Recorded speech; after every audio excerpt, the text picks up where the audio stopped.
The story of Noah's flood is one of the Bible's most fascinating and enigmatic passages, filled with symbolism and mystery. Over the centuries, many have wondered which creatures were chosen to enter the ark and which were left behind. The divine decision to preserve certain species while allowing others to become extinct or be ignored raises questions that go beyond the simple narrative. Why were some animals not considered? And what does this reveal about God's plan? Let's delve deeper into the reasons behind these divine choices, exploring the fate of fish, marine creatures, Nephilim, and other beings that existed at the time of the flood. The biblical account of the flood describes the judgment that befell all humanity and the living beings on earth. However, the account found in Genesis, chapters 6 to 8, makes a crucial distinction. Only creatures that breathed air and lived on land would be destroyed by the floodwaters. This shows that fish and other aquatic animals were not among the targets of divine judgment. The reason for this is logical. Creatures that already lived in the water would not be affected by such a great flood. In addition to not being mentioned as part of the judgment, fish and marine creatures did not require special protection within the ark. The waters that brought destruction to land creatures were, in fact, the natural environment for marine beings. By sparing these creatures, God demonstrated that his plan involved purifying the creations that inhabited the land, without the need to interfere with the balance of the waters, which he himself had created. The verses in Genesis make it clear that all flesh in which there is the breath of life under the heavens would perish, referring exclusively to land-dwelling beings. The absence of the breath of life, in the biblical sense of lung respiration, is one of the factors explaining the exclusion of fish and aquatic creatures from the ark. This evidences that the flood was a targeted judgment, eliminating what was in rebellion on the earth. Additionally, it's interesting to note that after the flood, God never mentions marine creatures in his covenant with Noah. While God promised never again to destroy all the earth with water, the fish continued living their lives, immune to this catastrophic event. They did not need to be repopulated or protected in the same way as the land creatures, as their existence remained stable in the depths of the oceans and rivers. It is important to remember that Noah did not take just 2 of each species into the ark, as is commonly imagined. In Genesis 7, God instructs Noah to bring 7 pairs of clean animals and only 1 pair of unclean animals. This distinction between clean and unclean animals is fundamental to understanding the sacrificial and dietary practices that would later emerge. These clean animals were necessary not only to preserve their species, but also for Noah to offer sacrifices to God after the flood. The distinction between clean and unclean animals was relevant in the context of the Mosaic Law, but already had significance before that. In Genesis 4, we see Cain and Abel offering sacrifices to God, and Abel, with the proper animal sacrifice, demonstrated that the concept of purity was already present. Thus, Noah, by bringing more clean animals into the ark, was preparing to honor God after salvation by offering the appropriate sacrifices. This distinction between clean and unclean animals also had a practical purpose. After the flood, clean animals would be more necessary to quickly repopulate the earth and to ensure humanity's sustenance.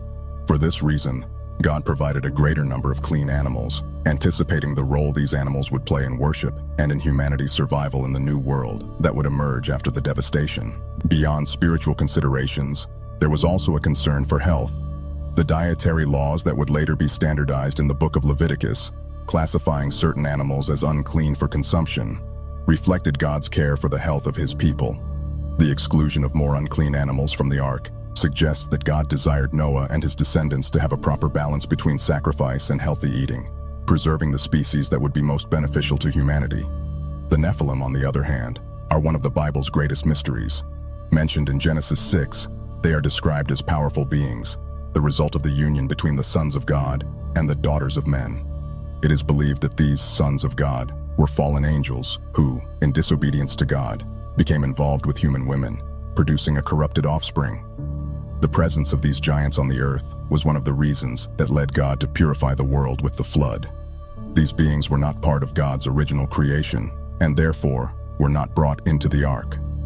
Their destruction in the flood represents an act of divine justice against the corruption that had spread across the earth. The flood was not just a physical purification, but also a spiritual one, eliminating these hybrid and perverse creatures that had contaminated humanity. The exclusion of the Nephilim also reinforces the importance of Noah's pure lineage. By choosing Noah, a man just in his generations, God preserved the purity of the human race so that the plan of redemption could move forward, culminating in the coming of the Messiah. If the Nephilim had been preserved, spiritual corruption would have continued, and humanity would have been destined to repeat the same mistakes of the past. After the flood, there is no clear mention of the Nephilim in the Bible, except for a few scattered references to giants in the land of Canaan. However, the demonic nature of these beings suggests that their exclusion was final. God's judgment was clear. Those who irreversibly corrupt creation have no place in the new world He was rebuilding after the flood. The Bible mentions that creeping creatures entered the ark, but it does not detail how Noah dealt with the large number of small insects and reptiles that are also part of creation. It is not mentioned whether he brought all kinds of creeping creatures, such as ants, lizards, and scorpions, or if these creatures survived in other ways. After all, many insects can survive in aquatic environments or on floating pieces of wood. The survival of small insects and reptiles during the flood could have occurred naturally, without the need for them to be in the ark. For example, insect eggs could have floated on logs or survived in submerged plants. Smaller reptiles could have found refuge in high places or in cracks in rocks, where the water would not completely reach them. The question of which creeping creatures entered the ark reflects the grandeur of God's creation. Although these creatures are often despised or feared, they have an essential role in the ecological balance. The diversity of divine creation is evident even in the smallest forms of life, demonstrating that all creatures have a purpose, even if they were not explicitly mentioned in the ark's account. Another interesting point is that after the flood, God renewed His covenant with all forms of life, including those that crawl. This indicates that, in some way, these creatures continue to exist and fulfill their roles in creation, regardless of whether they were on the ark or not. In His wisdom, God ensured the preservation of life in all its forms, even the most insignificant in human eyes. Noah's story and the ark take place in a very specific geographical region, the Middle East. This raises the question of how Noah would have dealt with species from other parts of the world, such as kangaroos from Australia, lemurs from Madagascar, or penguins from Antarctica. The biblical narrative does not mention these animals, and it is likely that they were not included in the ark, as their native regions may have been spared from the direct impact of the flood. The focus of the narrative is on the creatures that lived near the region where Noah built the ark. God's purpose was to purify the earth of corrupted creatures and ensure that the new humanity, descended from Noah, would repopulate the earth under a new covenant. Exotic animals from other parts of the world may have survived in isolated areas, far from the destruction, or God simply did not consider it necessary to preserve them on the ark. The absence of animals from other continents also reflects the limited geographical and biological knowledge of the time. The ark was a practical solution to preserve local species, ensuring the survival of those directly threatened by the flood. Native animals from other continents, being outside the destruction zone, continue to exist in their natural habitats. Additionally, some species may have adapted or migrated to new areas after the flood. The geographical distribution of animals over the centuries suggests that the repopulation of the earth involved the continuous migration and adaptation of species as the world stabilized after the great cataclysmic event. A frequently raised question is about the fate of dinosaurs and other prehistoric creatures in the flood story. The Bible does not mention these creatures directly, leading many to speculate that they were already extinct before the flood. In fact, the disappearance of many animals may have occurred in earlier periods, possibly due to climate changes or other cataclysmic events that preceded the flood. The flood narrative focuses on the living beings that existed during Noah's time, suggesting that dinosaurs and other prehistoric creatures were no longer part of the active creation at that time. If they were already extinct, these animals would not need to be preserved in the ark, as their time on earth had already ended. This reveals that God's plan for the flood was specific to the creatures that were corrupting creation at that moment.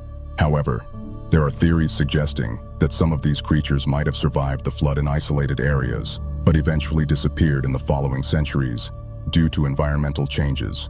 After the flood, the earth underwent climatic and geographical renewal that could have influenced the survival of certain species. Thus, even if some of these animals were present, their role in the new world may have been insignificant. The exclusion of dinosaurs and other extinct creatures from the ark's narrative also reminds us that God's plan is dynamic and adaptable. What was necessary in one period of creation may no longer be relevant in another, and the flood was a point of restart for humanity and for the animals directly linked to the life and sustenance of Noah and his descendants. Beyond the Nephilim, the Bible also suggests the existence of spiritual beings that influenced the physical world. Fallen angels, demons, and other spiritual entities were not directly affected by the flood, as they were not physical beings. The flood was a response to both physical and spiritual sin, but these entities continued to exist and play their role in the ongoing battle between good and evil. These supernatural beings, although not destroyed by the flood, faced spiritual consequences.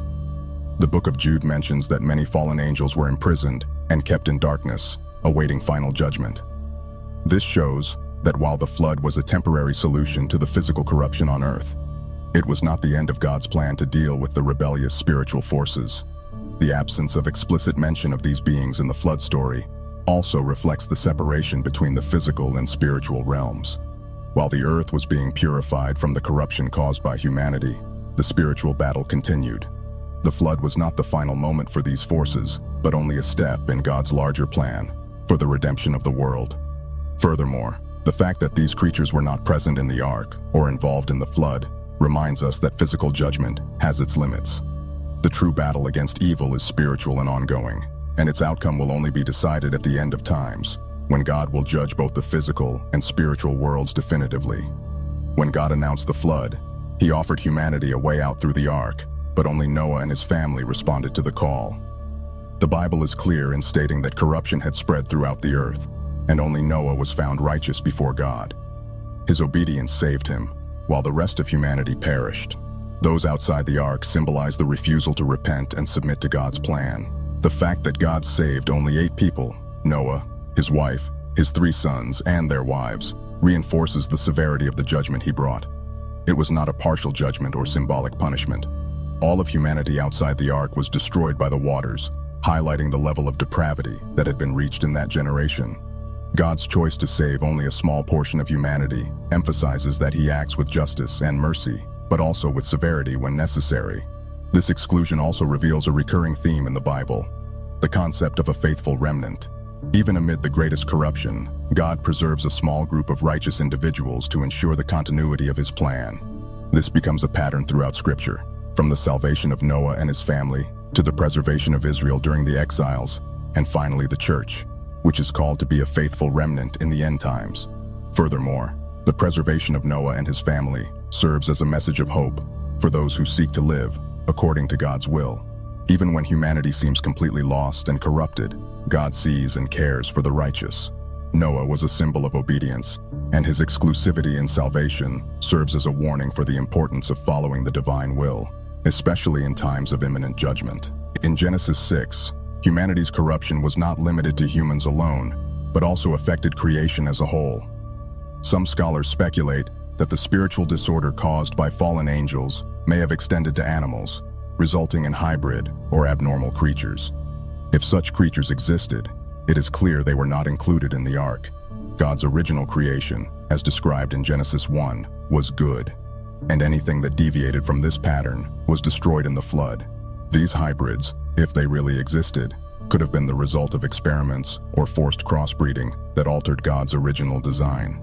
The flood, then, was a way to purify creation, eliminating everything that was not in accordance with the natural order. Noah was tasked with preserving species according to their kinds, which indicates that only original and pure animals were taken into the ark.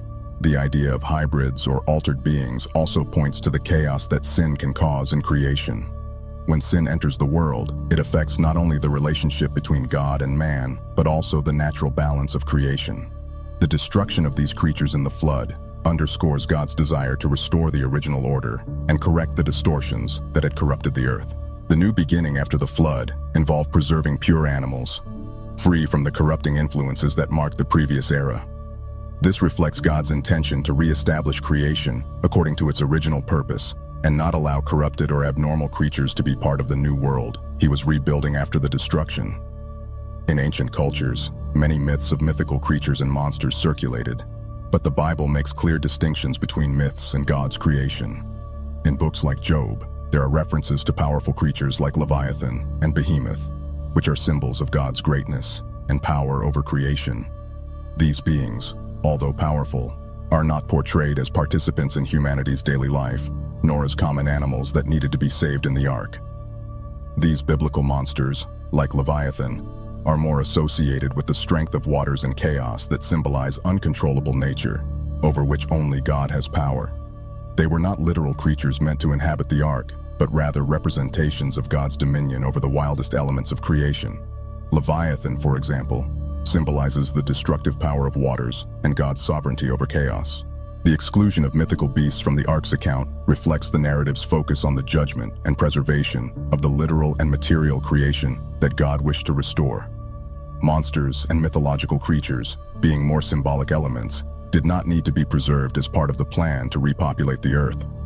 They played a different role in biblical narratives, pointing to God's power over the unknown and the inexplicable. Furthermore, the absence of mythological creatures in the ark reinforces the idea that Noah's story is focused on the tangible reality of creation. God was dealing with concrete beings, real humans and animals, and not with legendary creatures. The flood was an event that impacted real creation and not myths, making it clear that the goal was to purify the physical world of its corruptions. Animals that inhabited arid or desert regions, such as camels and dromedaries, may have faced the flood differently from animals in other regions.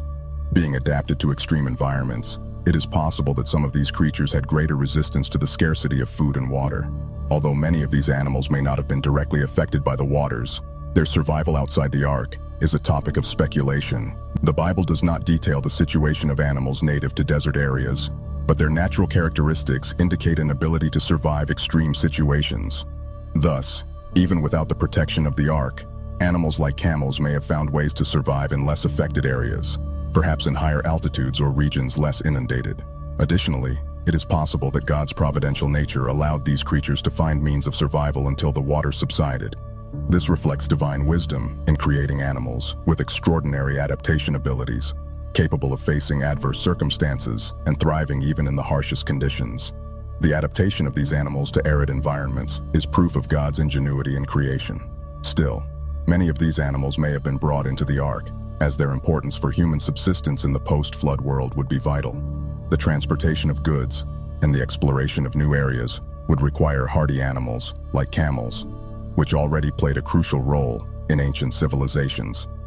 Thus, God could have ensured their preservation, both inside and outside the ark, depending on the need in the new world that would emerge. Cold-blooded reptiles and amphibians may have adapted differently during the flood. The Bible does not directly mention their presence in the ark, but their survival could have occurred outside of it. Many of these animals have the ability to hibernate, entering states of dormancy, which could have allowed them to withstand the hostile environment caused by the waters. Alligators, snakes, and frogs, for example, could have found refuge in elevated areas or among floating vegetation. The preservation of cold-blooded species is vital for ecosystem balance, as many of them control populations of insects and other small prey. The fact that God instructed Noah to preserve every kind of crawling creature indicates that these animals played an important role in the new post-flood world. Their function in the ecological cycle would ensure the health and balance of the new lands. These creatures, often feared or avoided, reveal the diversity of God's creation. Even if they seem less important in human eyes, their preservation is essential for the environment's functioning. God cares for all his creation, including those beings that play smaller but indispensable roles in the natural balance. Additionally, after the flood, reptiles and amphibians would continue to perform their essential functions for biological control. The regeneration of the flooded lands required predators and prey in balance, and these species would ensure that the natural process of restoration followed God's plan for creation. Birds that inhabit coastal areas or have migratory habits, such as seagulls and albatrosses, were also not directly mentioned among the animals in the ark. It is possible that many of these birds survived on the waters, landing on logs and floating debris, or even flying for long periods until the waters receded. Their adaptive abilities made them more resilient to the flood than birds that depended solely on solid ground. In addition to their ability to fly, migratory birds have natural mechanisms that help them navigate great distances and find refuge in distant places. This suggests that many of them could have survived without the need to board the ark. The migratory ability of these birds would also have allowed them to return to habitable lands after the flood, aiding in the regeneration of the ecosystem. These birds play important roles in seed dispersal and in maintaining marine and terrestrial life. Their survival outside the ark is a testament to God's wisdom, equipping His creation with the proper means of sustenance for each type of creature, ensuring they could continue their cycles even amid the chaos of the flood. Finally, the preservation of marine and migratory birds reinforces the natural balance of God's creation. They symbolize resilience and renewal, characteristics that marked the beginning of new life on Earth. After the floodwaters receded, God ensured that creation would continue, both on land and in the sky. Noah was tasked with preserving all species according to their kinds, and this includes animals with specific ecological functions, such as pollinators and decomposers. However, many of these animals could have survived outside the ark, even during the flood. Bees, for example, could have found refuge in cavities in rocks, while worms and other decomposers could have survived in moist soil, continuing their vital work for ecological balance. These small but important creatures play fundamental roles in the cycle of life. Even if many were not on the ark, their functions could not be overlooked.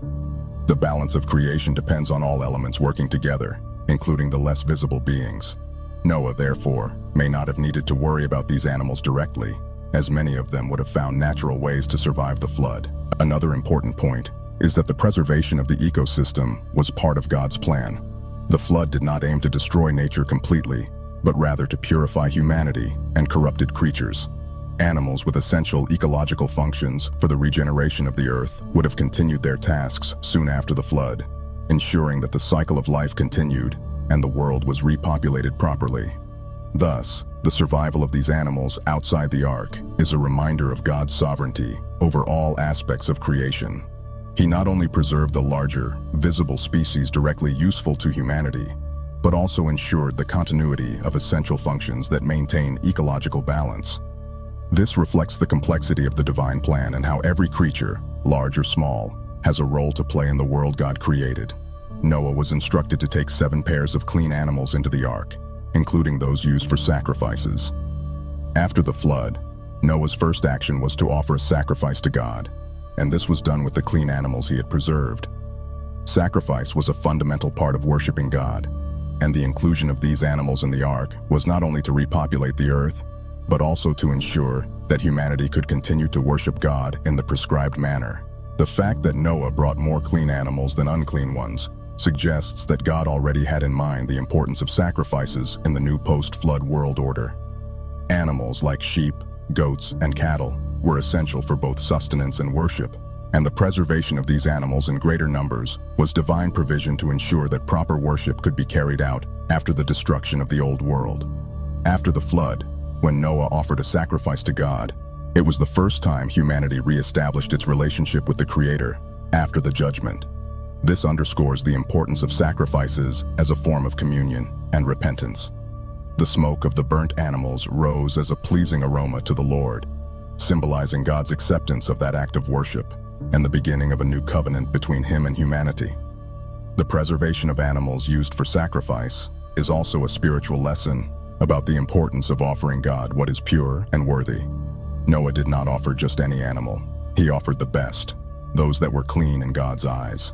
This points to the value God places on obedience and purity, something that would be repeated throughout the entire biblical narrative, culminating in the sacrifice of Christ, the spotless Lamb, in the New Testament. The story of Noah's Ark is not just about species preservation, but about God's divine plan to restore creation after a period of intense corruption. Every creature brought onto the ark, as well as those left out, had a specific purpose within God's plan. God's care over the fauna, including fish, reptiles, birds, and even spiritual beings, reveals the complexity of His design for the world. By preserving life and allowing for a new beginning, God demonstrates that His mercy and justice go hand in hand.